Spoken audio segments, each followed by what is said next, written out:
ان کے ساتھ مل کر دعا بھی کر رہے ہوں گے. Now these things are helpful, but we need Jesus still. یہ باتیں جو ہیں یہ مددگار تو ہیں لیکن تو بھی ہمیں سب سے بڑھ کر اس چیز کی ضرورت ہے وہ خداوند یسوع مسیح ہے. Only with Jesus can we fully be healed.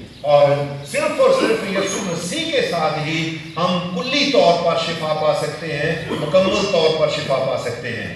So I saw an image the other day of a person on the ledge of a 100-meter building.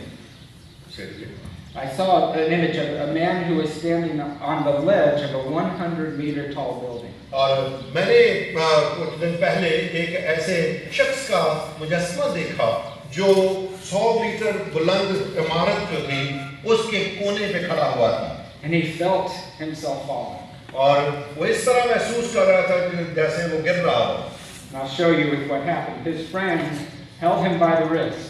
اور اس کا جو دوست تھا اس نے اس کی کلائی سے اس کو پکڑا ہوا تھا. And he held him there. اور اس نے اس کو پکڑ کے وہاں رکھا ہوا. And then his friend said this, now let go.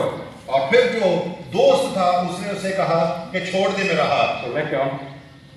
And then he held him still. اور اس نے جب دوست نے چھوڑ بھی دیا اپنا ہاتھ تو اس کا دوسرا دوست اس کو گرنے سے بچا رہا تھا, اس نے اس کو پکڑے رکھا. This is how God is with us. اور اسی طرح خدا بھی ہمارے ساتھ پیش آتا ہے. He is that friend who is holding our wrists tightly so that we will not fall. وہ ہمارا ایسا دوست ہے جس نے ہمارے بازو کو, ہماری کلائی کو مضبوطی سے پکڑا ہوا ہے اور ہمیں گرنے نہیں دیتا.